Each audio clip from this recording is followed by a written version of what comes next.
If things do disappoint on Thursday, which I think they probably will do, I don't think they're going to be great, we could see the end of the pound and any hopes of the UK economy being able to hold its ground through the remainder of the year. Bob Mason, FX Empire.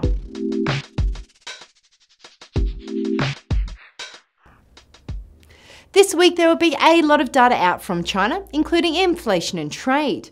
According to Reuters, the data of this week should reflect a steady economy.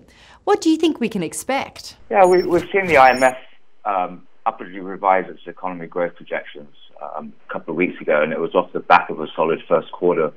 And obviously there's continued expectations of fiscal support as well, the government wanting to continue to drive the economy and holds it around the sort of 6.7% mark. Looking at the trade data and the inflation figures, it's forecasted to continue reflecting stable growth. Looking at the data over the last few weeks, we've been looking at the private sector PMI numbers. It's been a little bit mixed depending on which survey you're looking at, but the numbers have generally been, fairly stable. Demand for Chinese manufactured goods is still there.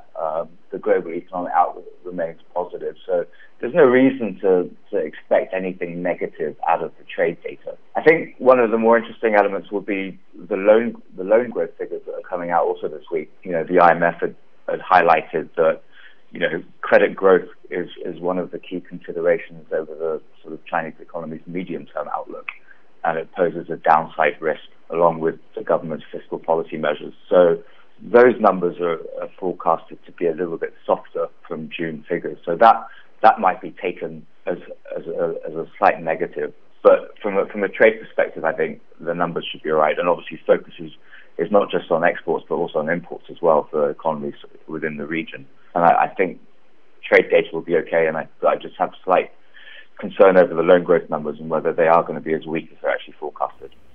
And Bob, on Thursday, the RBNZ will announce whether they will change their key interest rate. Market consensus is there will be no change. However, there is anticipation for when the central bank will deliver hints to the next rate hike. Analysts at Westpac suggested the RBNZ may well surprise markets by emphasising the recent run of weak data and the high exchange rate, suggesting there will be no hikes this year. What are your thoughts? It's Governor Wheeler's final monetary policy statement on Thursday.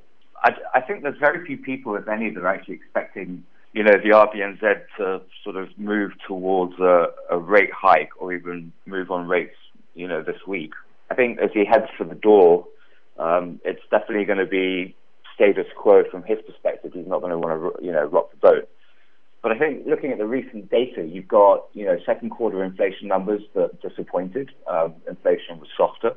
You've got data out this morning, which was for third quarter inflation projections, which were also slightly softer, which saw the Kiwi drop sort of 0.5% through to where it is at the moment. So, are they going to be looking at rate hikes? To be honest with you, I don't think so. And even the employment change numbers were softer as well. So, I think he's probably going to want to stay firm and neutral on his position. But I guess the real question is it realistic to think that the RBNZ is going to be looking at a rate hike? Probably not. If anything, they're going to be looking to go in the other direction, or at least hint at it to put some pressure on the Kiwi. The next move, if inflation continues to soften, you might even see, the statement take a sort of more dovish position on policy and even hint at, the next move being a rate cut rather than a rate hike, which would be a negative for the Kiwi dollar. And UK trade has been a hot topic and a key indicator ever since UK citizens voted to leave the EU. On Thursday, we have UK trade figures out for June. Considering the disappointing May data, where do you place June's figures? Yeah, forecast for the UK trade deficit is for a narrowing in June. And the weaker pound in the wake of the sort of EU referendum last summer has been, there's been huge expectation of, the trade deficit to narrow and there to be a huge demand for UK goods and services. Looking at private sector data, through May and June, demand for European goods and services were actually weaker off April's highs. And bearing in mind, last month's trade data was a disappointment. The current forecast is probably a little bit optimistic. I think, the demand isn't there, and I think it's really, the cost to manufacturers of actually producing goods has weighed the prices for UK goods. So that's really held back trade, and I don't think they're going to be as great as the forecast. If things do disappoint on Thursday, which I think they probably will do, I don't think they're going to be great. I think we could see the end of the pound and any hopes of the UK economy being able to hold its ground through the remainder of the year, which we'll see the pound fall to definitely sub 130 levels, and then it really depends on what comes up in the next few months. And then there's obviously Brexit negotiations as well. Thanks for joining us today, Bob, and giving us an insight for what to watch out for this week. Unfortunately, that brings this interview to an end, but don't go anywhere. We have so many more broadcasts coming your way.